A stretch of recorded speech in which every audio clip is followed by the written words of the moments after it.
चूँकि नाभि एक विंडो है, एक्चुअली ये हम अपने दर्शकों को ये ज़रूर बताएंगे कि ये एक लाइव विंडो है जहाँ से कि उस खिड़की से संक्रमण प्रवेश कर सकता है बहुत आसानी से, और बच्चे को कभी काफ़ी गंभीर परिणाम भी इसके हो सकते हैं।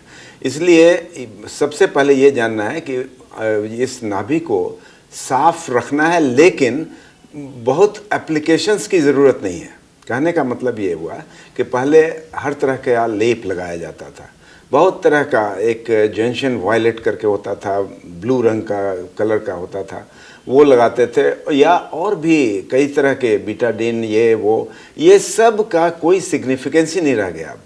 अब आपको ये समझना होगा कि बच्चे को सिर्फ एक ड्राई नाभि रखने से खुद ब खुद वो हीलिंग हो जाती है।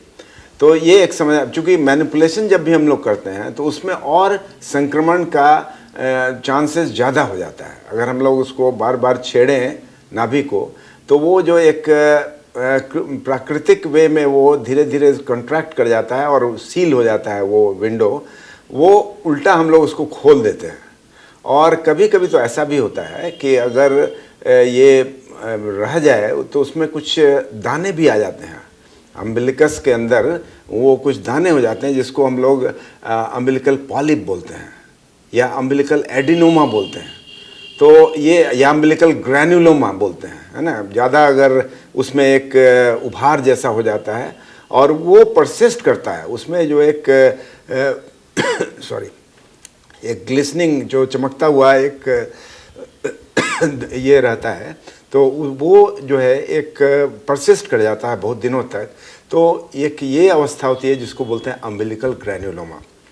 लेकिन उसके पहले मैं ये बता दूं कि अगर छेड़छाड़ न की जाए और कुछ उसको ड्राई रखा जाए तो ये अम्बिलिकल स्टंप खुद नाभि जो है हील कर जाती है, और 8 से 10 दिनों तक में वो जो है वो नाभि का जो नाड़ है वो खुद ब खुद गिर जाता है।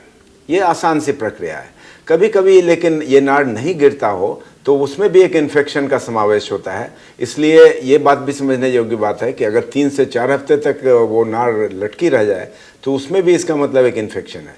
लेकिन इन्फेक्शन का एक सिंपल एक पहचान है उसकी कि वो जो है उसमें से कुछ रिसाव होता रहेगा।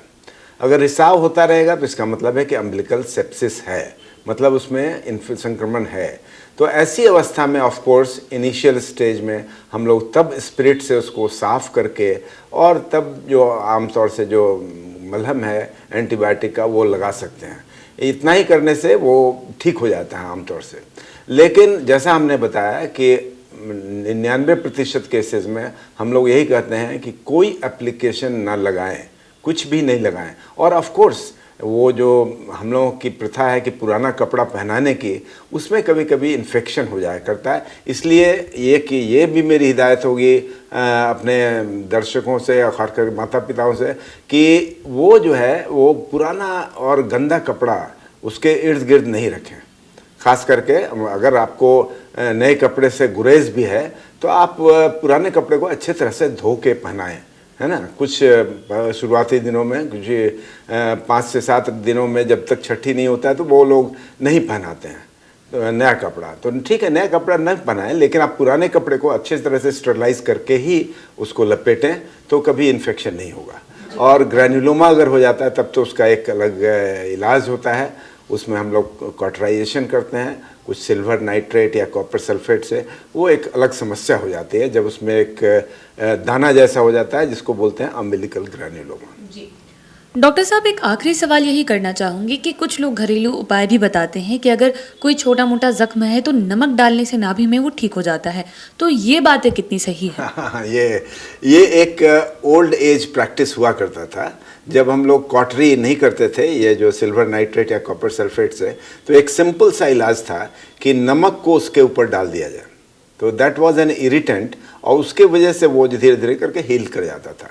तो ये भी एक तरीका था, आप बिल्कुल सही बोल रही हैं। लेकिन अब हम लोग उसका रिकोर्स नहीं लेते हैं। अब हम लोग सिंपल जो जैसा बताया वो स्टिक्स होते हैं, उसको हम लोग अगर कॉटराइज करना है तो 8-10 बार बूंदा उसके ऊपर अगर लगा देंगे तो वो कॉटराइज हो जाता है जी, और ठीक हो जाता है।